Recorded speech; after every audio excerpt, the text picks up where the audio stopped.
ఎప్పటినుంచో మా ఫ్రెండ్స్ అందరం కలిసి ఎక్కడికైనా బయటికి వెళ్ళాలి అనేసి అనుకున్నాము. అయితే ఒకసారి టెంపుల్ కానీ, ఒకసారి షాపింగ్ అనేసి అలా వెళ్దాం అనేసి అనుకున్నాం. కానీ ఎప్పుడు ఎక్కడికి వెళ్ళినా సరే వాతావరణం కూడా మాకు తగ్గట్టే ఉంటదనమాట. అయితే ఫైనల్‌గా ఇస్కాన్ టెంపుల్‌కి అయితే వచ్చాము నిన్న.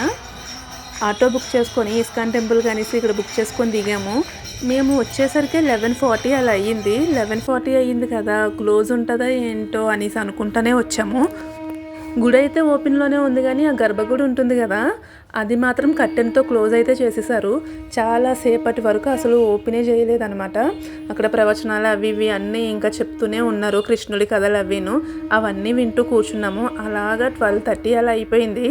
అసలే మాకు టైం ఒకట్లేదు. తీరా చూస్తే పెద్ద వర్షం ఒకటి స్టార్ట్ అయ్యింది. ఇంకా సరే అనేసి ఇంకా అలాగా 1 వరకు చూద్దాము, తెలిస్తే సరే, లేదంటే ఇంకా వెళ్దాము. పిల్లలు స్కూల్కి ఒకటి వెళ్ళారు, మళ్ళీ వాళ్ళకి లేట్ అయిపోతుంది కదా పిల్లల్ని తెచ్చుకోవడానికి అనేసి ఇంకా టెన్షన్ పడ్డాము. ఫైనల్గా అయితే 1 అయ్యింది.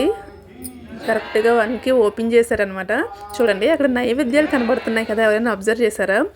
50కి పైనే నైవేద్యాలు చేసి అయితే సమర్పించారనమాట కృష్ణుడికి. రకరకాలు చేసి పెట్టారు. అసలు ఎంత బాగుంది అంటే చాలా హ్యాపీ అనిపించింది ఫైనల్గా దర్శనం చేసుకున్నాక.